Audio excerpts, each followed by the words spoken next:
औरत और सपने। उमेश और रीटा की शादी के 10 साल बाद उन्हें बेटी होती है। रीटा, तुमने मुझे जिंदगी की बहुत बड़ी खुशी दी है। तुम भी ना, ये सब भगवान की कृपा है। बस हमारी बेटी बड़ी होकर कुछ अच्छा करे। रीटा की सास बिंदिया ये खबर सुनकर गांव से चली आती है। हम अब से यहीं रहेंगे, दादी पोती साथ में खेलेंगे। अपनी पोती का नाम सना। आओ मेरी गुड़िया, दादी के साथ खेलोगी ना।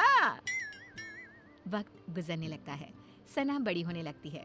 अब सना 10 साल की हो गई है। दादी पोती एक साथ एक ही कमरे में सोते हैं।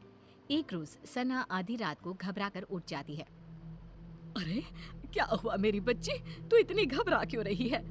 दादी, मैंने एक औरत को देखा जो मेरे बेड के नीचे से निकलकर मेरे ऊपर आकर बैठ गई और मुझसे कुछ कहना चाह रही है।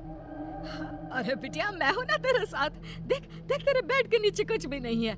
मेरी बच्ची आराम से सो जा। अगले दिन फिर वही सब होता है। फिर सना सपना देखकर उठ जाती है। दादी, सपने में फिर मैंने उसी औरत को देखा। वो फिर उसी तरह मेरे बेड के नीचे से मेरे ऊपर आकर बैठ गई है और मुझसे यहाँ से जाने को कह रही है। कौन हो सकती है और कोई तेरे सपने में क्यों आएगा? आंखें, गोल चेहरा, लंबे बाल, मोटी मोटी गाल, पतली दुबली, मानो जैसी कोई मॉडल हो। क्या? ये तो नीता है, लेकिन उसका तेरे सपने में आने का क्या मतलब है? दादी, ये नीता कौन है? अब कुछ नहीं मेरी बच्ची, तू सो जा। हाँ। अब बिंदिया की डर के मारे हालत खराब हो जाती है। वो रात भर सो नहीं पाती। अगली सुबह बिंदिया सारी बातें उमेश से कहती है। उमेश, वो वापस आ गई है। इस बार उसने अपना शिकार हमारी सना को बनाया है। सना को कुछ हो गया तो हम तो मर जाएंगे। क्या माँ, आप भी कैसी बातें कर रही हो? सपने से भला क्या होता है? कौन सा वो सच में निकलकर बाहर आ जाएगी? माँ, आप है ना कुछ ज्यादा ही सोच रही हैं। इस बात को यहीं खत्म कर दीजिए। और देखिए, रीटा को इसके बारे में कुछ भी खबर नहीं होनी चाहिए। ये तो सना को सपने रात में आते थे, लेकिन अब तो उसे दिन में भी सपने आने लगते हैं। एक शाम जब सना सोकर उठती है और जोर जोर से रोने लगती है। नहीं, मेरी मम्मी को कुछ मत करना। मैं वो सब करूंगी जो तुम कहोगी। क्या हुआ मेरी बच्ची, तू रो क्यों रही है? मम्मा वो आपको मार देगी। वो रोज रात को मेरे सपने में आती है, कभी मेरे बेड के नीचे तो कभी मेरी अलमीरा के पीछे छिपी रहती है। क्या बोल रही है बेटा?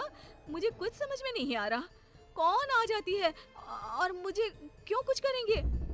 अम्मा, एक औरत मेरे सपने में आती है, मेरे बेड के नीचे से निकलकर मेरे ऊपर आकर बैठ जाती है। और क्या? बेटा, ऐसा कुछ नहीं है और सपने ना सच नहीं होते। आपकी मम्मा को कोई नहीं मार सकता। रिया सना को तो शांत कर देती है, लेकिन उसके दिमाग में ये सब चलने लगता है और वो अपनी सास को ये सब बताती है। ये सब मुझे पता है रीटा। तब तो आपको ये भी पता होगा कि वो औरत कौन है जो सना के सपने में रोज आती है, और आपने मुझसे ये सब क्यों छुपाया? हमें कुछ नहीं पता बहू। हमें तो लगा कि तुझे चिंता हो जाएगी, इसीलिए हमने तुझे नहीं बताया। सपनों का हकीकत का क्या मेल? नहीं मम्मी जी।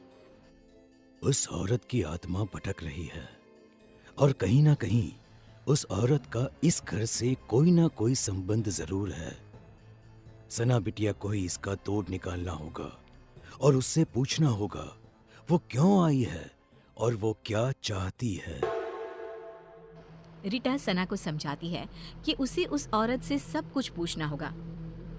जब सब सो जाते हैं और सना को सपने दिखने शुरू हो जाते हैं, तब वो देखती है कि अलमीरा के पीछे से वही औरत झांक रही है और पंखे के ऊपर आकर बैठ गई है। और वो सर कहती है, बोला था ना, निकल जाओ इस घर से, ये घर मेरा है। नहीं गई तो दोनों माँ बेटी मरोगे मेरे हाथ से। कौन हो तुम?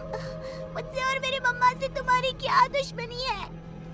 इतने में ही सना डर से उठ जाती है और रोने लगती है। रीटा और बिंदिया उसके पास बैठी होती है। बेटा, तूने उससे पूछा या नहीं? इतने में ही उन लोगों को एक आवाज आती है। पूछा, लेकिन जवाब सुने बिना उठ गई, इसीलिए मुझे यहीं आना पड़ा। जोरों की हवा चलने लगती है, कमरे का सारा सामान गिरने लगता है और एक औरत सबके सामने आकर खड़ी हो जाती है। तुम कौन हो? बिंदिया, तू नहीं जानती मैं कौन हूँ? तू बताएगी इन लोगों को या मैं बताऊं? ये नीता है, एक मॉडल। उमेश और नीता एक दूसरे से प्यार करते थे और शादी करना चाहते थे, लेकिन हमने इन दोनों की शादी नहीं होने दी। हमें नाचने वाली बहू नहीं चाहिए थी, इसीलिए हमने उमेश से भी झूठ कह दिया कि नीता उसे धोखा देकर किसी और के साथ भाग गई है और उमेश की शादी तुमसे करवा दी। ये सब के पीछे तुम थी ना माँ? आपको पता था ना माँ कि मैं नीता के बिना नहीं रह सकता। ऐसा क्यों किया माँ तुमने? क्यों? मुझे लगा उमेश ने मुझे धोखा दिया है, इसलिए मैंने अपनी जान दे दी और अब उसकी बेटी के सपने में आकर रीटा और सना को इस घर से निकलवाना चाहती थी, ताकि उमेश को ये एहसास हो सके कि किसी अपने का दूर जाना कैसा होता है। तुम्हारी गुनहगार तो मैं हूं नीता, तुम मुझे मार दो और अपना बदला पूरा कर लो।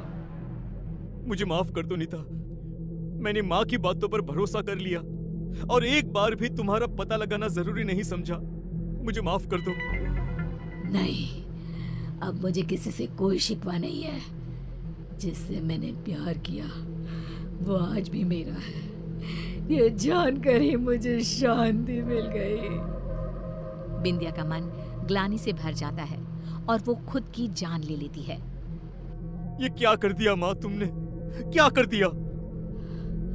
एक बेकसूर की जिंदगी खत्म कर दी मैंने। अब मुझे जीने का कोई हक नहीं बचा। हमें माफ कर देना नीता। बिंदिया की मौत हो जाती है और नीता की आत्मा को शांति मिल जाती है।